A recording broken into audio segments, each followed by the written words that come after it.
hari qiswa nigeze kumva sinzi nimba yarabaye mu Rwanda cyangwa se ahandi y'umukire yakundaga gufashisha abantu amafaranga, kana kapfuye akamuha amafaranga, azi ko ibintu byose ni ukuvuga ku musaza umuntu aba akeneye ari amafaranga, ariko yaje kugira ikibazo apfusha umuntu. Amaze gupfusha umuntu akenera ubufasha, ntabwo yari akeneye ubufasha bw'amafaranga tabani, yari akeneye ubufasha bw'iki, bw'abantu. Ariko nawe ikintu bamukoreye bakoze iki, bamuhaye amafaranga. Vuga ati amafaranga waduhaga udashaka kwitabira muri gahunda zacu, akira nawe agira icyo agufasha. Aho ngaho yahize isomo, atangira kujya noneho afatanya n'abantu bavanywe Islam. Ubufasha si amafaranga gusa, ubufasha ni rwa rukundo rwacu dushyiraho, ubufasha ni wa muntu ufite ibibazo bimurenze, ukamwegera ukamutorera isalamu, ukamubwira ko ubuzima ariko bumeze, akabohoka. Bavanywe Islam, abantu bafite ibibazo bigiye bitandukanye, kuba habaye rero ukamufasha muri icyo kibazo, ntabwo yari akeneye amafaranga yawe, yari akeneye inama zawe zo kumuhumuriza. Igihe cyose uzaba uri tayari gufasha umuvandimwe mugenzi wawe w'umuyisilamu, haba kumukemurira ibibazo, haba kumugira inama, haba kumuvugira ahantu, haba ibyo ari byo byose ushobora kumufashamo, uzamenye ko ufite ibyiza bigera muri 5 tujye kureba bi'idhnillah.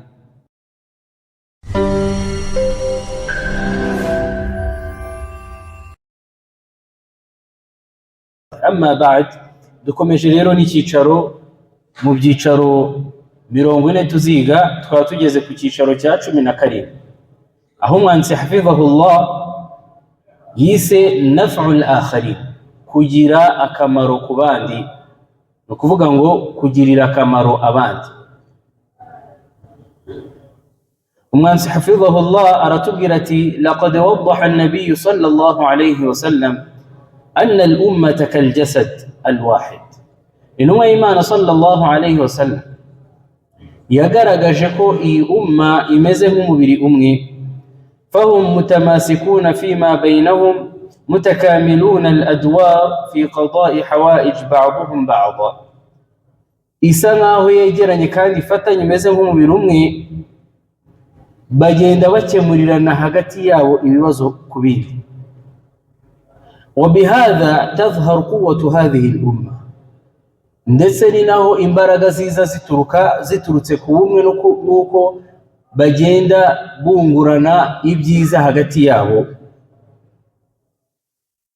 وترابطها وتماسكها فهم كالبنيان يشد بعضه بعضا.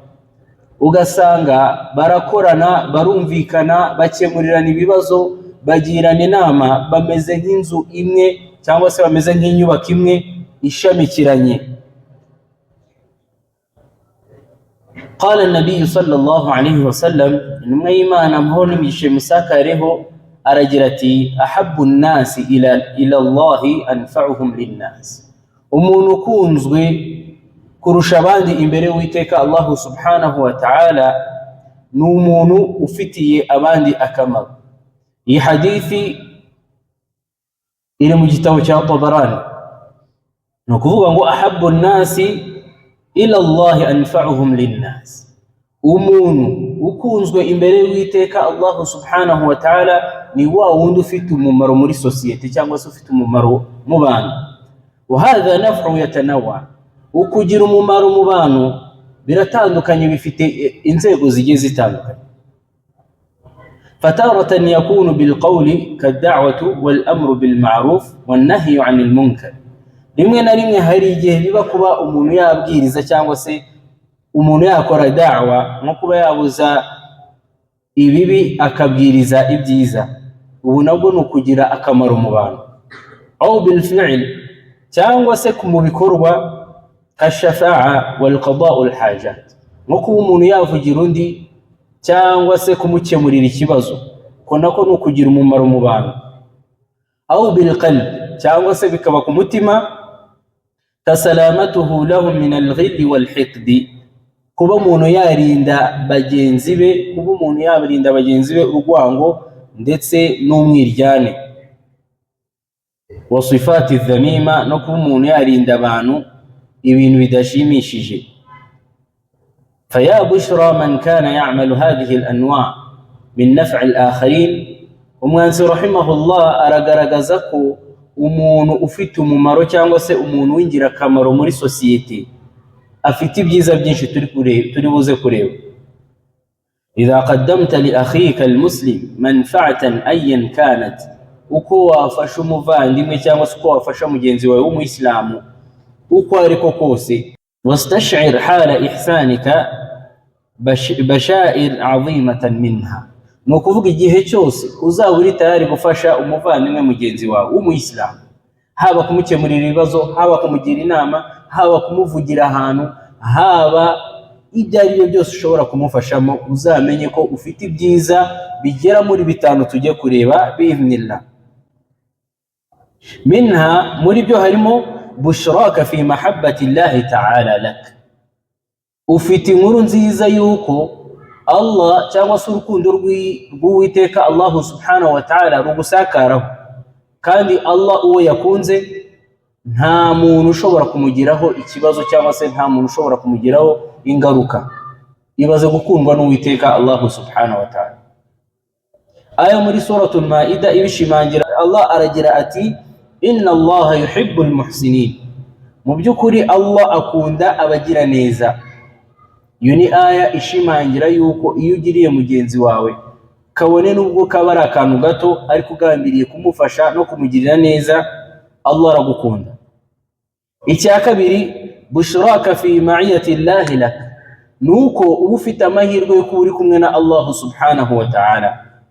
Allah nanone aravuga muri suratul Nahl akatubwira ati inna Allaha ma'al ladhina ittaqa, mu by'ukuri Allah ari kumwe na babandi bagandukira Allah, walladhina hum muhsinun, na babandi batunganya bagira neza bafite umumaro ku bandi. Icya gatatu, iyo ugira neza cyangwa se ugira akamaro mu bantu muri sosiyete, bushraka fi rahmatillahi bik, nuko ugira amahirwe yuko Allah aguhundagazaho impuhwe ze, nuko tubisanga muri iyi suratul A'raf aya 57. Allah agira ati inna rahmatallahi qaribun minal muhsinin, mu by'ukuri impuhwe z'Uwiteka Allah subhanahu wa ta'ala ziba ziri bugufi y'abagira neza. Icya kane nanone dusanga mu bantu cyangwa se dusanga abantu bagirira neza abandi bahura nacyo, bushraka fi ihsanillahi ilayk, nuko Allah akugirira neza, akwitura neza usanzwe ugirira bagenzi bawe, nkuko tubisanga muri suratul Rahman aho Allah agira ati hal jazaa'ul ihsani illa al ihsan, ese hari inyiturano y'icyiza usibye ikindi cyiza, muri suratul Rahman. Nanone icya gatanu, mu bintu 5 iyo ugirira neza abantu ugomba guhura nacyo, bushraka fi aunillahi lak, nuko Allah agutera inkunga muri gahunda zawe za buri munsi, nkuko tubisanga muri hadithi y'intumwa y'Imana sallallahu alayhi wa sallam aho agira ati wallahu fi auni al-abdi, Allah abari tayari yo gufasha umugaragu we, ma kana al-abdu fi auni akhihi, mu gihe n'uwo mugaragu ari tayari gufasha mugenzi we. No kuvuga ni ibintu 5 ugomba guhura nabyo iyo ufite umumaro muri sosiyete, waba ubabwira amawayiza, waba ubafasha ukundi, waba ubagira inama, waba ubarangira akazi, waba ubagira mbese icyiza cyose ushobora kubagirira cyangwa se akamaro. Waza ukabakorera uruhurura, waza ugatunganya umusigiti, ikintu cyose gikeneye ko umuntu yaba ingirakamaro, ahura n'ibi 5. N'urukundo rw'Uwiteka, Allah aramukunda kandi Allah akaba ari kumwe nawe. Icya gatatu, impuhwe z'Uwiteka ziba ziri kumwe nawe. Icya kane, Allah mugirira neza nk'uko agirira bagenzi be neza, kandi inyiturano ya Allah iba yikubye. Icya gatanu, Allah ari tayari yo kumutera inkunga iyo ari yo yose muri gahunda izo ari zo zose ari. Abavandimwe Islam, mukimara kumva ibintu 5, fa idha istash'arta hadhihi al-umur al-5 al-'azima, uramutse uri gutekereza kuri iki kintu, ibyo bintu 5 Allah aguhundagazaho iyo umaze cyangwa se iyo ugirira abandi neza, fala shakka annaka satahris ala al-bahth an naf' al-akharin, nta kindi ahubwo uhita utekereza uvuga ati ahubwo noneho ngiye kuzamura cyangwa ngiye kongera mbe ingirakamaro, ngire umumaro muri sosiyete. fakaifa biqabuli talabihim idha talabu an-naf'u minka lahu. noneho ibaze noneho iyo baramutse bagusabye inkunga iyo ari yo yose ku mbaraga ufite ukabikora cyangwa se ukabibafasha. fatusari' ila naf'ihim ibtigha'a hadhihi al-ujur al-'azim. ujye wirukanyira uhita umufasha cyangwa se guhita umufasha ikibazo cye bitewe n'ibi bintu bitanu bumvishe igihe umuntu afashije mugenzi we agize akamaro muri sosiyete Allah amuhundagazaho. rubama da'a laka sahibu hadhihi al-haja bida'watan ujibat. birashoboka ko umuntu wari ufite iki kibazo ukemuye ashobora kuzamura amaboko akagusabira iduka ikakirwa. fatas'ad fi dunyaka wa akhiraka wa ukhraka. hanyuma noneho ukabaho wishimye haba kuri ino si ndetse no ku munsi w'imperuka. umwe mu banditsi yanditse igitabo akita ngo bahathtu saada, nashatse ibyishimo bisanga, fawajadtu fi, bisanga mu, agenda akora liste igera ku bintu 120 ushobora gukora ugakuramo ibyishimo. yewe yashizemo no gufasha mugenzi wawe. burya n'ufasha mugenzi wawe nuba wumva umutima wawe ubabaye ukumva nta kuntu umeze, ukumva mbese ibyo kwisura byanze, ujye ugerageza ufashe mugenzi wawe. ushobora kumufasha mu buryo bumwe cyangwa ubundi, ushobora kumuha amafaranga yarakeneye, ushobora no kumufasha mu byo ari byo byose ushoboye kuba wakora, nabyo bitanga ibyishimo bavandimwe wa Islam. hama fa abshir bil khair wal mazid. umwanditsi aratubwira ati ahangaha uba ufite byinshi, uba ufite inkuru nziza y'ibyiza bikomeza kwiyongera. wala tansa annaka bi'amalika hadha tanshur thaqafata lin-naf' bayna an-nas. ndetse ibi bintu uba ukoze si binarangirira ahubwo bituma ubiba mu rukundo hagati y'abantu, ukanabigisha no kugirirana neza hagati yabo. hari icyo ubu bigishije burya. hanyuma fatakunu anta bidhalika da'iyan ila alkhair bifi'lika min haythu la tash'ur. hanyuma ukaba wa muntu ukoze igikorwa cyiza unagihamagariye abantu mu buryo utazi. fatakunu ma'a naf'ika lil akharina qudwatan lahum. bikaba intandaro yuko abandi bagukuraho iryo somo, bakagukuraho uwo muco mwiza, bikaba intandaro yuko nabo babyigana babigukuyeho. hanyuma umwanzi akatubwira ati ibyo byose wakora wamaze gukora ibyo byose, iyaka an tadhkur fi majalisika ma fa'altahu ma'a al-akharin. ariko nubikora byose unirinde no kuba wagaragaza uwo wafashije mu byicaro urimo. hari igihe abantu baganira bakora n'ibikorwa byiza ukumva arateruye avuza abantu bose yafashije. fa inna hadha rubama yajurruhum, ibi bintu bishobora kubakomeretsa, wayahrujuhum, bikabatera ipfunwe, waqad la tardawnahu, kandi bashobora no kutabyishimira. birumvikana ko umuntu wamufashije agacaho ukavuga ati ninjye wagufashije, ntabwo aba ari ibintu byo kubuvuga abavandimwe wa Islam. waj'al al-'amali khalisatan lillahi ta'ala makhfiyan 'anil nas. unagerageza gukora ibikorwa ubihisha abantu, ahubwo ubyereke Allah subhanahu wa ta'ala gusa. وهذا الخفاء لا يمنع من حث الناس على نفع الآخرين. ariko nanone kuba wabivuga ugambiriye kwifuriza no kugira ngo ugaragarize abantu nabo babikuremo isomo babikore, nabyo ntabwo bibujijwe.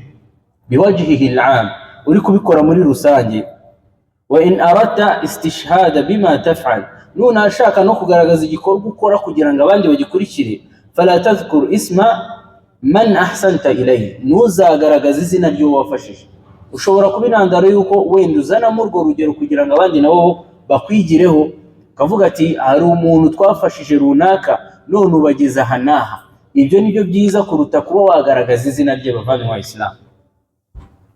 nanone nta nubwo bibujijwe kuba wavuga igikorwa wakoze kugira ngo cyigishe abandi cyangwa se kiba intandaro y'uko abandi nabo bagikurikira, kubera ko iyo bakoze ikintu biguturutseho bavandimwe wa Islam, nicyo kiba ari cyiza cyangwa se nicyo kigufasha muri gahunda zawe, ni ukuvuga bakigukuyeho nawe ugenda uhembwa bitewe n'uko bakigukuyeho bavandimwe wa Islam.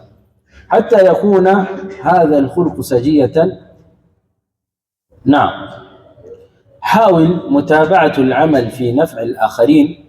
gerageza gukurikirana ibikorwa byose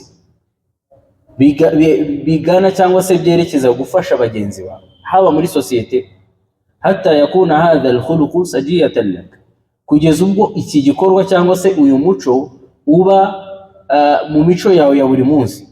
Tatasifu biha wa rubama tu'rafu biha, bishobora kuba babikwitira cyangwa se ukamenyekana kuri ibyo, kubera ko hari abantu benshi bagiye bamenyekana ku bikorwa byabo byiza bagiraga, ku bikorwa byabo byiza bagiriraga bagenzi babo. Fa in lam tajid ma tanfa'uhum bihi, kandi noneho nutagira icyo ufasha bagenzi bawe, fad'u lahum, basabire. La shakka, kubera ko nta no gushidikanya ko annahu naf'u 'azim lahum, uba ubafashije mu buryo bukomeye cyane bavandimwe wa Islam. Kuba wafasha abantu, kuba wakwicara ugafasha abantu, wabona n'icyo kubafasha ukabasabira, ibyo byose biri muri bimwe mu bifasha abantu, nk'uko umwanditsi rahimahullah yatubwiye ko gufasha abantu yatanawwa, bigiye bitandukanye. Ushobora kubafasha ubagira inama, ushobora kubafasha ubabwira icyabateza imbere, ushobora naho none kubafasha ubaha umutungo, ushobora kubafasha muri gahunda zabo, ndetse ushobora kubafasha gukora isuku. Bavandimwe Islam, hari amavideo agenda acicikanya ku ma social media, habaho abantu bagenda bakora ibikorwa byiza, ugasanga bamwe barifashe, hari umuntu wenda w'umukecuru utameze neza, ufite ahantu hatameze neza batamwitayeho, bakaza ari nk'abantu benshi bakamukorera isuku bagatunganya, uko nako ni mu bumwe mu buryo bwo gufasha abavandimwe. Mushobora kuza mugasanga muri quartier hari ikintu cyateje ikibazo, wenda ni ruhurura cyangwa se ikintu gituma abantu bagira ikibazo, mukagitunganya. Uko ni ugufasha abantu bavandimwe wa Islam, bidasaba igiceri, ahubwo bisaba kwicara ati niki ngomba gukora kugira ngo mbe ngire umumaro mu bantu. Bavandimwe wa Islam, ntago umuntu abayeho gusa kugira ngo ntagire icyo atwara ndetse ntanagire icyo yangiza, ahubwo umuntu abayeho kugira ngo afashe bagenzi be. Ubu buzima niko bubayeho, ni ukuvuga ngo hari icyo ufite, hari icyo mfite, turamutse dufatanyije twabyara cyangwa se twabyara za ngufu intumwa y'Imana sallallahu alayhi wasallam yavuze ati al-ummata kal jasadi wahid, ni ukuvuga umma ya Muhammad sallallahu alayhi wasallam imeze nk'umubiri umwe. Bavandimwe Islam, iki kintu nicyo abanzi b'Uwisilamu ari gushaka kuvana mu bantu, kugira ngo umuntu yicare arebe ko cyangwa se amenye ko ari nyamwigenda, hari ugomba gukora ibintu, atabikoze nta wamufasha. Ibyo birangire wese, buri muntu wese abaye nyamwigendaho, za mbaraga za ummati Muhammadin sallallahu alayhi wasallam zicike, kubera ko hatabayeho gufashanya, amafaranga ntago ari ahagije yo kugira ngo dufashanye bavandimwe wa Islam. Hari qiswa nigeze kumva, sinzi nimba arabaye mu Rwanda cyangwa se ahandi, y'umukire yakundaga gufashisha abantu amafaranga, kana kapfuye akamuha amafaranga, azi ko ibintu byose, ni ukuvuga ku musaza umuntu aba akeneye ari amafaranga, ariko yaje kugira ikibazo apfusha umuntu. Amaze gupfusha umuntu akenera ubufasha, ntabwo yari akeneye ubufasha bw'amafaranga tabani, yari akeneye ubufasha bw'iki, bw'abantu. Ariko nawe ikintu bamukoreye bakoze iki? Bamuhaye amafaranga. Vuga ati amafaranga waduhaga udashaka kwitabira muri gahunda zacu, akira nawe agira icyo agufasha. Aho ngaho yahize isomo, atangira kujya noneho afatanya n'abantu. Bavandimwe Islam, ubufasha si amafaranga gusa, ubufasha ni rwa rukundo rwacu dushyiraho, ubufasha ni wa muntu ufite ibibazo bimurenze, ukamwegera ukamutorera isalamu, ukamubwira ko ubuzima ariko bumeze, akabohoka. Bavandimwe Islam, abantu bafite ibibazo bigiye bitandukanye, kuba habaye rero ukamufasha muri icyo kibazo, ntabwo yarakeneye amafaranga yawe, yarakeneye inama zawe zo kumuhumuriza. Umuntu ararwaye akeneye amagambo meza bavandimwe Islam, Kubw'ibyo rero ubufasha ubwo ari bwo bwose bukenewe kuba wakora, gerageza ubukore, kubera ko hari umuntu ubukeneye, mbese asa nkaho natabubona ari bwangirike. Ujye ukora uburyo bwose bushoboka ube wamufasha abavandimwe Islam. Tukaba dusoreje aha rero ni uburyo bwinshi, umuntu ashobora gufashamo umuntu, nta nubwo ari ugutekereza amafaranga. Ni nayo mpamvu mbagira inama nihereyeho, tujye twicara dufate iminota 5 tunatekereza ko tuba mu biryogo, ni iki gikeneye kuba twafasha nka sosiyete. Uyu musigiti ni iki gikenewe, wenda nta mafaranga mfite, ni iki twakora kigafasha uyu musigiti n'abari hafi. Wanakibura yewe iduwa ntabwo yabura, nk'uko umwanditsi rahimahullah yabivuze, ukazamura amaboko ugasabira uyu musigiti, ugasabira abawusariramo, ugasabira abari hafi yawo. Ibyo byose ni uburyo bwo gufasha umuntu. Uzisanga ku munsi w'imperuka Allah yaraguhundagajeho ibi bintu 5, usibye no ku munsi w'imperuka gusa. Nta kabuza uhura n'urukundo rwa Allah, mahabbatullahi ilayka, ugahura na bushraka bima'i Allah muba muri kumwe, nanone rahmatallahi bika, Allah kugirira impuhwe, ndetse nanone ihsanu ilayka, Allah kugirira neza. Na zimwe muri ibada zikomeye cyane ziruta gusiba no gusara ibihagararo, ni ukwicara ukaba watekerereza icyiza yabona. Bavandimwe wa Islam, ibi bintu ntabwo bisaba amafaranga, bisaba kwicara gusa, kubera experience wagize ukavuga ati ngewe uko mbibona ikeneye iki, abayisilamu bakeneye iki, hanyuma noneho icyo kintu kigatuma uba muri babandi bakoze iki, bagize akamaro. Ali ibn Abi Talib radiyallahu anhu niwe wavuga ngo umwemeramana kalimatar, ameze nk'imvura, ahaguye aina waqa nafa, ahageze ahakora iki, arahatunganya cyangwa se ahasiga inkuru nziza. Nk'uko twabibonye ubushize, uramutse ugiye ahantu mathalan, wamara kujya ahantu ukabona ko nta kindi wakora, ushobora no kuhatera igiti. Icyo giti kizagira akamaro mu kurinda isuri, kigira akamaro inyoni zaho, kigira akamaro abantu baho, kibatwikire n'ibindi byinshi. Wowe zikomereze, usige igikorwa cyiza, hanyuma ube mu bantu bagira neza n'ahantu hose bageze bavana Islam. Ushobora kugera mu musigiti nta muntu urageramo, ugatangira ukareba utuntu tutameze neza ukadukuraho. Icyo nacyo ni igikorwa cyiza gishobora kugirira abantu akamaro. Ushobora no guca mu muhanda ugasanga harimo ibibuye, harimo ibicupa, harimo umwanda, ukawuvanaho lillah. Tunabizi ko no muri iman, no mu nzego za iman, harimo imatatul adha ani tariq, no kuvana ibintu byagirira nabi abantu mu nzira, uko nako nukugirira akamaro ummati Muhammadin sallallahu alaihi wasallam. Ese mubona tubikurikije abavandimwe Islam, isi itatungana, karitsiye zacu zitatungana, ibintu byose twakora kugira ngo tugire akamaro, ushobora kubuza iki nziki tugahuza tukamera nka yanzu intumwa y'Imana sallallahu alaihi wasallam yavuze ko ummati Muhammadi sallallahu alaihi wasallam imbaraga zayo ziri mu bumwe no kugirirana akamaro. Ariko umwanzi wa Islam naba ari kudutanya akatugaragariza ko buri muntu ari nyamwigendaho, ari ugukora cyane ngo kugira ngo abyigezeho. Tawakkulu ala Allah izavaho, urukundo hagati y'abemeramana ruveho nk'uko rwatangiye kuvaho. Muri iki gihe ubuzima bari kubugendesha ku buryo twese twihugiraho, ugasanga no kwicara ngo abayisilamu tuganire ni ikibazo. bavanywe Islam, yewe n'ababyeyi kuganira n'abana ni ikibazo.